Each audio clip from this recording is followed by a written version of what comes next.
हमारा टॉपिक है different types of thermodynamic process. इसके पहले क्लास में हमने बताया था थर्मोडायनामिक प्रोसेस होता है क्या है, एक ऐसा प्रोसेस जिसमें जितने भी थर्मोडायनामिक फंक्शन होते हैं जैसे उत्पाद फंक्शन या स्टेट फंक्शन वो चेंज होता हो, ऐसे प्रोसेस को हम क्या बोलते हैं, थर्मोडायनामिक प्रोसेस।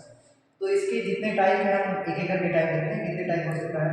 टाइप नंबर 1 जो इसका पहला टाइप होगा वो होगा आइसोबारिक प्रोसेस। आइसोबारिक का मतलब समझ क्या होंगे, नाम से लिखा होगा आइसोबार मतलब एक ऐसा प्रोसेस जिसमें प्रेशर क्या है, कांस्टेंट है। आते हैं इस पर भी डिटेल में। दूसरा प्रोसेस होता है आइसोथर्मल प्रोसेस। आइसोथर्मल, आइसो का मतलब कांस्टेंट और थर्मल का मतलब टेम्परेचर। एक ऐसा थर्मोडायनामिक प्रोसेस जिसमें टेम्परेचर कांस्टेंट है। आते हैं उसके बाद डिटेल में। तीसरा जो प्रोसेस होता है वो हमारा होता है आइसोकोरिक प्रोसेस। आइसो का मतलब कांस्टेंट और कोरिक का मतलब वॉल्यूम। एक ऐसा थर्मोडायनामिक प्रोसेस जिसमें वॉल्यूम कांस्टेंट है उसको क्या बोलेंगे, आइसोकोरिक प्रोसेस। चलिए फोर्थ नंबर की जो हमारा टाइप आएगा वो फोर्थ टाइप होगा साइक्लिक प्रोसेस। साइक्लिक प्रोसेस एक ऐसा प्रोसेस जिसका फाइनल पोजीशन और इनिशियल पोजीशन क्या हो, सेम हो। मतलब थर्मोडायनामिक प्रोसेस कंप्लीशन के साथ ही जो हमारा सिस्टम और सराउंडिंग है वो अपने इनिशियल स्टेट पे वापस आ रहा है, तो साइक्लिक प्रोसेस। चलिए पांचवा जो हमारा टाइप होगा वो होगा एडियाबैटिक प्रोसेस। चलिए अब हम एक एक करके डिटेल में पढ़ते हैं सारी चीजें हैं क्या, सभी तरीके के प्रोसेसेस का वर्णन क्या होगा। फिर हम देखते हैं कि फर्स्ट लॉ ऑफ थर्मोडायनामिक्स जो कि delta Q equals to delta U plus W है, यहाँ पे कैसे अप्लाई होगा। तो चलिए पहला टाइप शुरू करते हैं। पहला हमारा टाइप है आइसोबारिक प्रोसेस। चलिए अब इसको डिटेलिंग करते हैं थोड़ा। और थर्मोडायनामिक प्रोसेस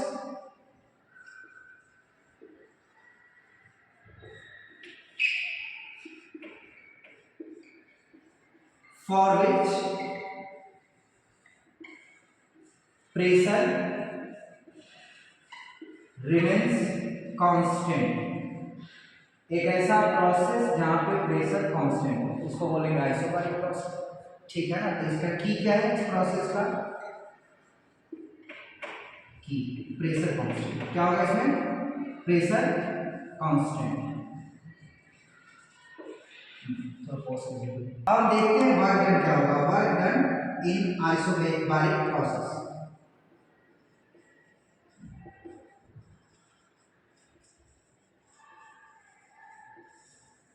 क्या बताया आपको, वर्क डन क्या होता है।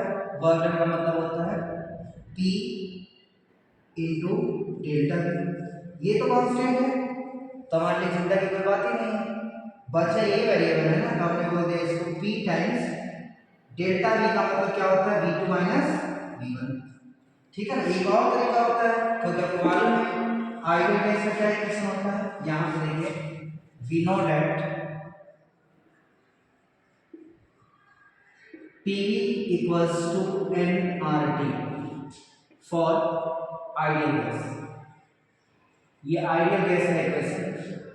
अभी हमको क्या करना है, अगर हम इसका पार्शियल डिफरेंशिएशन करें, क्या करें, पार्शियल डिफरेंशिएशन। तो अगर इसको पार्शियली डिफरेंशिएट करें, डिफरेंशिएटिंग एवं equation partial.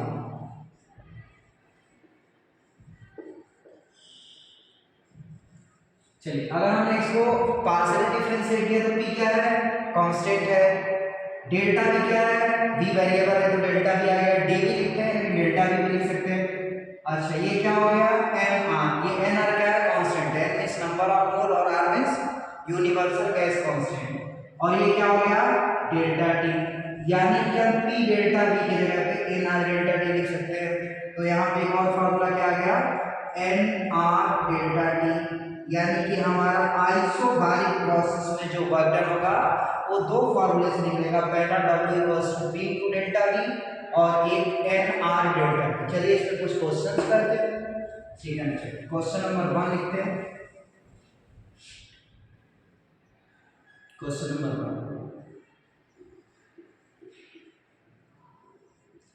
Volume of in ideal gas increases from 5 Newton per meter square to 10 Newton per meter square at a constant pressure of,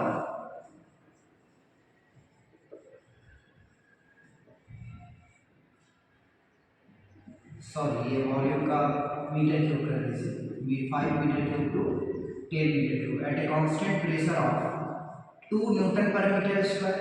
ये आपको किसमें मिलता है? प्रेशर। चलिए वर्क निकालते हैं, क्या हो जाएगा सॉल्यूशन। सिंस प्रेशर कांस्टेंट है तो ये कैसा प्रोसेस हो गया? Isobaric process. कैसा प्रोसेस? Isobaric process. और आइसोबारिक प्रोसेस के लिए W क्या होता है? T delta. क्या हम इसको T times V2 minus V1 लिख सकते हैं? बिल्कुल लिख सकते हैं। तो हमारा यहाँ पे क्या हो गया? W T कितना है? यहाँ पे T कितना दिया है? 2। आप चाहे तो यहाँ पे गिवन करके लिख भी सकते हैं। V2 यहाँ पे कितना है? 10 और ये V1 कितना है? 5। तो 5 इंटू 2 कितना होगा? 2 इंटू 5 यानी कि 10 और यूनिट इसका क्या होगा? जूल। वर्क कैसा यूनिट क्या होता है? जूल। तो ये आपका आ गया आंसर 10। ये तो तब था जब हमारा वॉल्यूम इंक्रीज हो रहा था। क्या हमारा वॉल्यूम डिक्रीज भी हो सकता है? बिल्कुल हो सकता है। अगर सिस्टम सराउंडिंग में वर्क करे यानी एक्सपांशन का केस हो तो वॉल्यूम इंक्रीज होता है, और अगर सराउंडिंग सिस्टम में वर्क करे कंट्रास्ट होने का केस हो तो वर्कन क्या होता है? निगेटिव भी होगा, और यहाँ पे वर्कन क्या होगा हमारा? पॉजिटिव। ये पॉजिटिव होगा सर, अगर वॉल्यूम डिक्रीज होता है तो निगेटिव। चलिए दूसरा क्वेश्चन देखते हैं टेम्परेचर के बेसिस पे, क्योंकि हमको मालूम है for isobaric process W equals to P delta V equals to N R delta T, जहाँ पे delta T change in absolute temperature of the system है। चलिए एक सवाल यहाँ पे देखते हैं। Find out, question number 2, find out work done by the system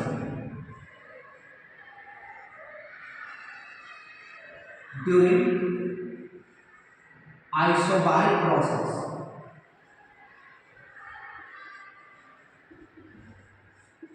if its temperature rises from 27 degrees Celsius to 120 degree Celsius, और यहाँ पे R का वैल्यू दिया है 8.31 जूल पर मोल केल्विन। ये आपका यूनिवर्सल गैस कांस्टेंट होता है।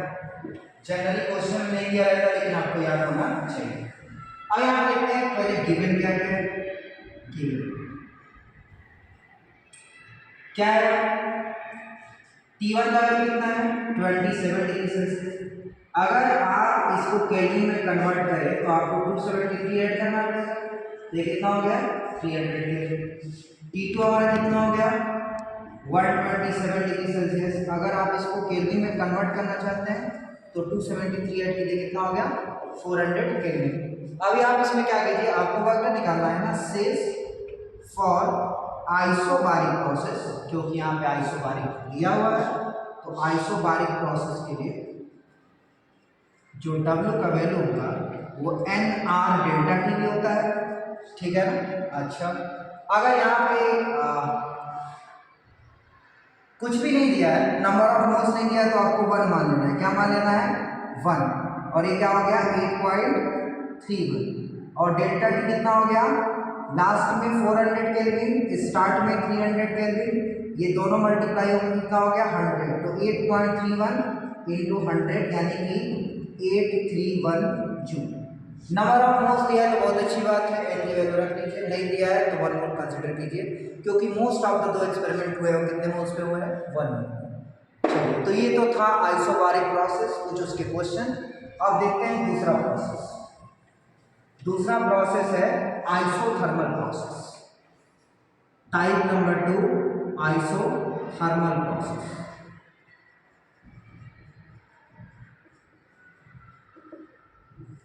आपको पता है आइसो का मतलब कांस्टेंट होना, थर्मल का मतलब टेम्परेचर का कांस्टेंट होना, और thermodynamic process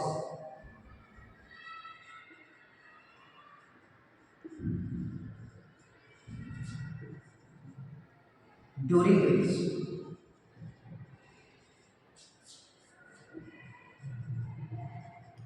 temperature remains constant.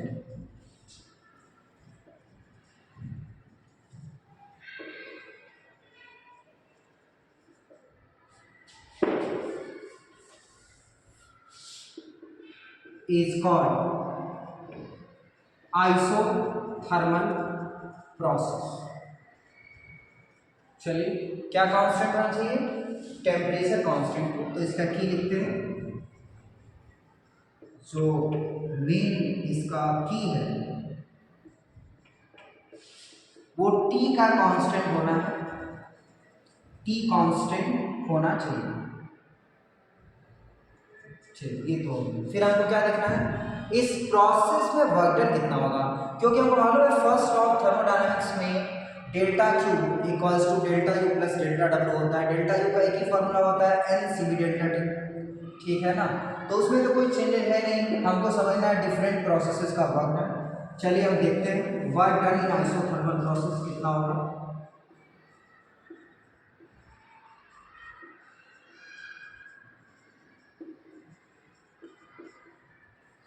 During लिख लीजिए, work done during isothermal process.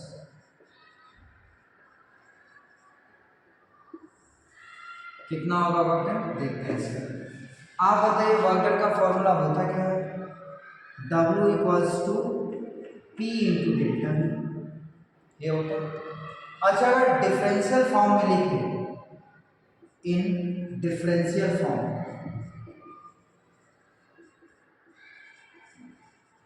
तो क्या लगता है आपको, D W equals to P D V लिखना चाहिए, ये होता है। अब इसको हम इंटीग्रेट करें, इंटीग्रेटिंग बोथ साइड्स, तो क्या होना चाहिए, integration of D W equals to integration of P D we.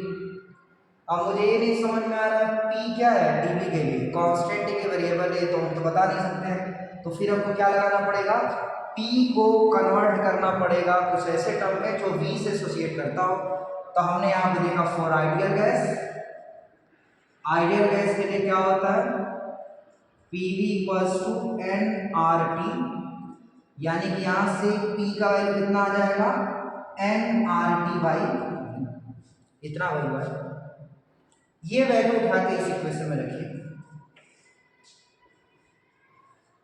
From equation 1 and 2। क्या लगता है आपको, डी डब्ल्यू का इंटीग्रेशन कितना होगा, डब्ल्यू, थोड़ा थोड़ा वर्क डन मिला दीजिए सिस्टम का, तो डी डब्ल्यू का इंटीग्रेशन डब्ल्यू होता है। पी का क्या हो जाएगा, N are T by V, और फिर यहाँ पे क्या होगा, डी वी। शुरुआत किया होगा तो मान लेते हैं वॉल्यूम वी इनिशियल था, जब आपका टास्क खत्म हुआ या प्रोसेस खत्म हुआ तो आपका वॉल्यूम वी फाइनल था। अब बताइए N means number of moles, R means universal gas constant, T means absolute temperature, temperature तो कांस्टेंट है क्योंकि एक ऐसा प्रोसेस है आइसोथर्मल प्रोसेस, आइसोथर्मल प्रोसेस। चलिए ये कांस्टेंट है, इधर से थोड़ा मिटाता हूँ, यहाँ पे देखिए अगर ये कांस्टेंट है तो यहाँ पे देखिए W क्या हो सकता है, एन आर टी को बाहर करो, ये कांस्टेंट है, वी इनिशियल से V final 1 by V D. हमने आपको इंटीग्रेशन पढ़ाते वक्त शुरू में पढ़ाया हुआ है कि integration of 1 by x D x क्या होता है, लॉग एक्स प्लस सी होता है, लॉग एक्स प्लस सी। बस वही कीजिए 1 बाई वी डी, ये क्या हो जाएगा, W equals to N R T, ये आपका हो जाएगा लॉग वी, कहाँ से कहाँ तक, वी इनिशियल से लेके वी फाइनल तक। अब ये लोअर बाउंड्री, ये अपर बाउंड्री, सबसे पहले क्या करेंगे, अपर बाउंड्री रखेंगे, फिर क्या करेंगे, माइनस का साइन लगाएंगे, फिर क्या रखेंगे, वी की जगह पे लोअर बाउंड्री रखेंगे। तो ये हमारा हो गया W equals to N R T, ये हो गया log V final minus log V initial, log M minus log N. आपको एक फॉर्मूला मालूम होगा, log M minus log N, ये किसका फॉर्मूला होता है, लॉग एम बाई एन का, प्रोवाइडेड दैट सबका बेस सेम हो। तो अभी हम इसके लिए वही काम कर लेते हैं, तो जब हम इसके लिए वही काम करेंगे तो ये हमारा हो जाएगा W इक्वल्स टू, ये हमारा हो गया एन आर टी, और ये क्या हो जाएगा, log V final by V. ये ln क्या है, ये नेचुरल लॉगरिथम है। क्या है, नेचुरल लॉगरिथम। अगर हम इसको ऐसे भी लिख दें w equals to N R T log V final by V initial base E तब भी चलेगा, ठीक है ना। अच्छा, नेचुरल लॉगरिथम से अगर आपको डेसिमल लॉगरिथम में जाना हो तो आपको पता है, पहले से पढ़ाए हुए 2.3 से क्या करना पड़ता है, मल्टीप्लाई करना पड़ता है। तो ये w क्या हो जाएगा, 2.3 times N R T log V final by V initial base 10। ये भी एक तरीका, और ये ज़्यादा आसान पड़ेगा आपको, क्योंकि नेचुरल लॉगरिथम आप सॉल्व करना नहीं जानते अभी इतना, विशेषकर बायोलॉजी के बच्चे नहीं जानते हमारे, जे वालों को पता है, नीट वालों को कम मालूम है। और यहाँ पे कुछ की है, एक बात हम ध्यान रखिएगा, लॉग 2 बेस 10 0.3010 होता है, ये आपको पता होना चाहिए, क्वेश्चन करते वक्त काम आएगा। लॉग 3 बेस 10 0.4771 होता है, ये भी आपको पता होना चाहिए, क्वेश्चन करते वक्त काम आएगा। लॉग 5 बेस 10 0.6990 होता है, आपको पता होना चाहिए। लॉग 10 बेस 10 1 होता है। अच्छा, log m raise to power n log m होता है, ये बात ध्यान रखिएगा, ठीक है ना। और कुछ और फॉर्मूले हैं लॉग वाले, जैसे एक और होता है log m into n equals to log m plus log n होता है। थोड़ा सा लॉग से आप फेमिलियर होइए, 2-4 क्वेश्चन इस पे भी करवाता हूँ, आ जाएगा, वैसे हमने पहले से करवा रखा है। चलिए इसको मिटाता हूँ और कुछ और क्वेश्चन करते हैं, लेकिन यहाँ पे एक और फॉर्मूला बन सकता है। यहाँ ध्यान दीजिए, एक आपको समरी बताते हैं, यहाँ पे देखिए आइसोथर्मल प्रोसेस, आइसोथर्मल प्रोसेस, सबसे खास बात इसकी क्या है, टेम्परेचर कांस्टेंट रहता है। क्या रहता है, कांस्टेंट। वर्क करके कितने फार्मूले, W equals to N R T log V2 या V final by V initial base E, ठीक है। इसी को डेसिमल लॉगरिथम में क्या लिखेंगे, N R T log V final by initial base 10। एक और एक साइंस, उन्होंने आइसोथर्मल प्रोसेस के लिए बताई थी, as per Boyle's law, as per Boyle's law at constant temperature, PV क्या होता है, sorry P is proportional to क्या होता है, वी। ये बॉयल्स लॉ है, यानी कि अगर कहीं पे आपको लिखा हुआ है P initial by P final, तो ये होगा V final by V initial, ये होगा। बस ये वाली चीज यहाँ पे लगा दीजिए, जहां पे वी फाइनल वी इनिशियल है वहां पे हम P initial by P final लिख सकते हैं। तो यहाँ पे दो फार्मूला आपके और बन गए हैं, W equals to N R T log p initial by P final base e, और एक हो गया W इक्वल्स टू 2.3, इस नेचुरल लॉगरिथम को डेसिमल लॉगरिथम में कन्वर्ट कीजिए, n R T log p initial by P final base 10। तो आपके 4 फॉर्मूले हो गए, ज़्यादा काम का आपका ये है और दूसरा ये है। 2.3 से आप यहाँ पे मल्टीप्लाई करें, सॉरी 2.3 से यहाँ पे मल्टीप्लाई करें, ये दोनों फॉर्मूला आपके ज़्यादा काम आएंगे, कौन वाले, डेसिमल लॉगरिथम वाले। चलिए अब इस पर क्वेश्चन करते हैं, आइसोथर्मल प्रोसेस पे मिटा दें इसको, छाप दिया। चलिए क्वेश्चन देखते हैं,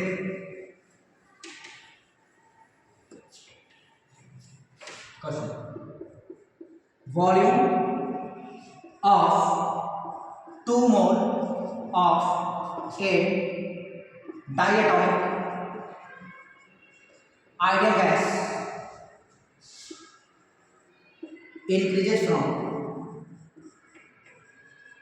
2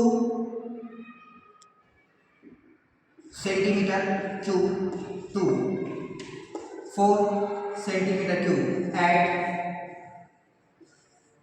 constant temperature 27 डिग्री सेल्सियस। अब बोला है find out work done in this process. चलिए इसका सॉल्यूशन देखते हैं। मान लीजिए आपके पास R का वैल्यू दिया है, R इक्वल्स टू 8.31 जूल पर मोल केल्विन। यहाँ पे ध्यान दीजिए डायटोमिक गैस है। आइडियल गैस की बात की जाए तो नंबर ऑफ मोल्स कितना होता है 2। एक बात और समझिए, आइडियल गैस ही क्यों दिया है, क्योंकि बॉयल्स लॉ लगा है ना फॉर्मूले में, जो वाइटन का फॉर्मूला है Boyle's law, Charles law, Avogadro law, Gay Lussac's law, Dalton's law, ये सब किसके लिए है, आइडियल गैसेस के लिए। केटीजी में डिटेल में आएगा। तो number of moles n equals to 2। आप बताइए फाइनल वॉल्यूम कितना हुआ है 4 सेंटीमीटर क्यूब, इनिशियल वॉल्यूम कितना हुआ है 2 सेंटीमीटर क्यूब। क्या हमको इसका यूनिट कन्वर्ट करना चाहिए एसआई में? बिल्कुल नहीं, क्योंकि v final by v initial वाला टर्म आएगा, वहां पे दोनों क्या होने वाले हैं कैंसिल आउट। यहाँ पे देखिए t क्या है कांस्टेंट है 27 डिग्री सेल्सियस है, तो थोड़ा सा इसको आप कन्वर्ट कर लीजिए केल्विन में 300 केल्विन, क्योंकि आपको फॉर्मूले में टेम्परेचर केल्विन में रखना पड़ेगा। तो फॉर आइसोथर्मल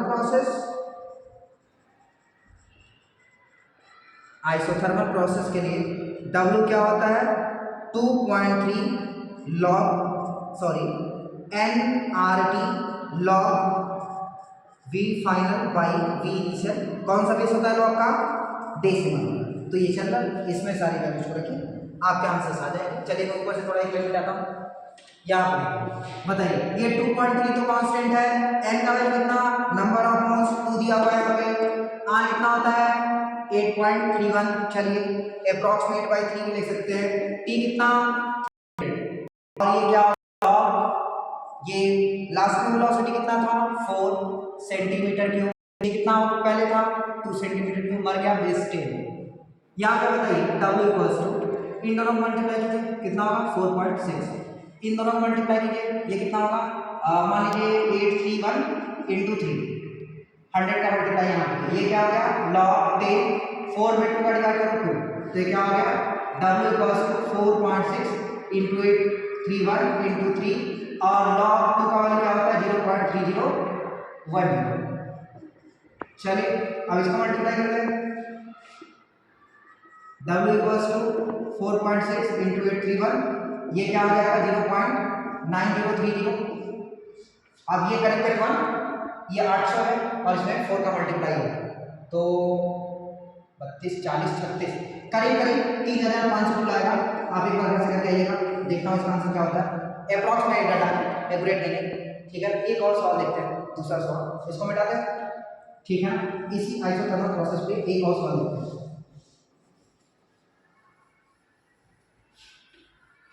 चलिए अभी फॉल का केस ले रहे हैं। ये वॉल्यूम क्या था पॉजिटिव था, क्यों पॉजिटिव था, क्योंकि वॉल्यूम क्या हुआ था इंक्रीज हुआ था, work done by system on the surrounding था। क्वेश्चन नंबर 2 देखते हैं। If pressure of in ideal gas increases from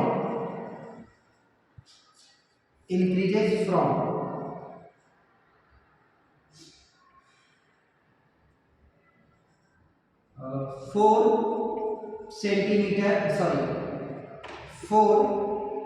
Newton per metre square to 8 newton per metre square at constant temperature of मान लेते हैं जो temperature हमारा वो 127 degree Celsius. Find out work done in this process. आप कैसे करके बताइए, इसमें वर्क में पॉजिटिव या नेगेटिव, खुद से देखिए। प्रेशर इंक्रीज कर रहा है तो वॉल्यूम क्या करेगा डिक्रीज करेगा, कौन से लॉ से बॉयल्स लॉ से। यानी अगर वॉल्यूम डिक्रीज कर रहा है तो work done on the system by surrounding हुआ है, वर्क डन क्या होगा निगेटिव होगा, वो तो हम देख लेते हैं। नंबर ऑफ मोल्स नहीं दिया है तो क्या मानना है आपको 1। चलिए आर का वैल्यू क्या होता है, पहले से वॉल्यूम 8.3 रख लीजिएगा। पी इनिशियल कितना है 4 newton per metre square, T final कितना है 8 newton per metre square, temperature कितना है 127 डिग्री सेल्सियस। इसको केल्विन में कन्वर्ट करो कितना हो जाएगा 400 केल्विन। चलिए वर्क डन देखते हैं। W equals to 2.3 log. कौन सा फॉर्मूला लगाना है जिसमें प्रेशर आता हो, तो क्या होगा nRT log base ten. Pressure किसमें आता है P initial by P final. Volume में क्या था V final by V initial. अभी आप देखिए W इक्वल्स टू 2.3। n का वैल्यू कितना है, n का वैल्यू 1 है, r कितना 8.3 मान लो अप्रॉक्सीमेट, t कितना है 400 केल्विन। ध्यान रखना टेंपरेचर हमेशा केल्विन में रखना है। ये क्या हो गया P इनिशियल कितना है, P इनिशियल आपका 4, P फाइनल कितना है 8। यूनिट लिखने की कोई जरूरत नहीं है क्योंकि यूनिट से मर गया। बेस कितना 10।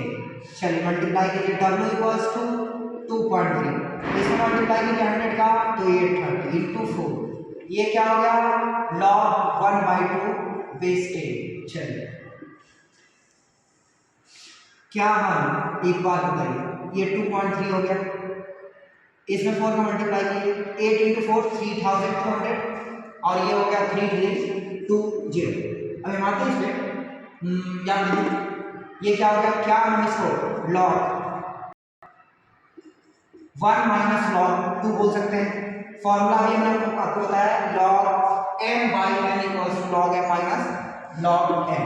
तो थोड़ा यहाँ पर देखिए W equals to 2.3 into 3320। Log 1 का वैल्यू कितना 0, लॉग 2 का वैल्यू कितना 0.3010। बेस कितना है इसका 10। तो W क्या हो गया 2.3 इंटू 3320 इंटू 0.3010 3010 और यहाँ पर माइनस के ऊपर वॉल्यूम डिक्रीज करना है तो ये आंसर किसमें आएगा माइनस में आएगा। मल्टीप्लाई करके देखिए इसको, ये क्या हो गया work done on the system by the surrounding. ठीक है ना, on the system by the surrounding. ठीक है ना, थोड़ा इसका ग्राफ देखते हैं, मिटाते हैं इसको, थोड़ा ग्राफ देखते हैं। ग्राफ देखते हैं इसका क्या होगा। ये हम दो प्रोसेस रखना है, कौन कौन सा आइसोबैरिक और आइसोथर्मल। तो चलिए पहले हम ग्राफ देख लेते हैं किसका, पहले तो आइसोथर्मल देखते हैं क्योंकि हमने अभी पढ़ा है। पहला P वर्सेस V ग्राफ, ये है फॉर आइसोथर्मल प्रोसेस। ये ग्राफ्स भी जेईई के पेपर में कभी कभी पूछे जाते हैं।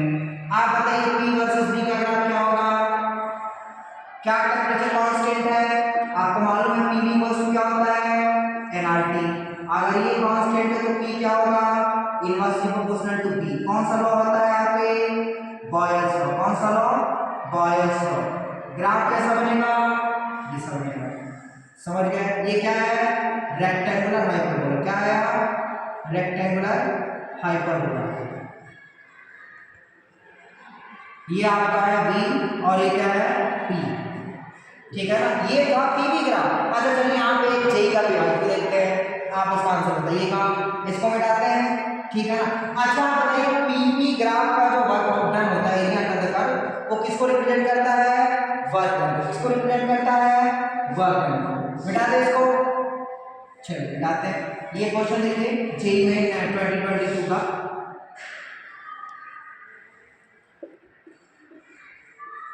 ये क्वेश्चन है आपको T1 T2 T3 में रिलेशनशिप बताना है। ये PV ग्राफ है, ये ग्राफ नंबर 1, ये ग्राफ नंबर 2, ये ग्राफ नंबर 3, ये T1, ये T2, ये T3। ये बोल रहा है PV graph of 3 isothermal processes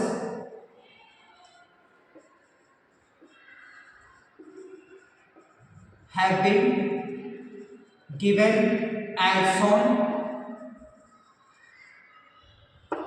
Choose the correct option.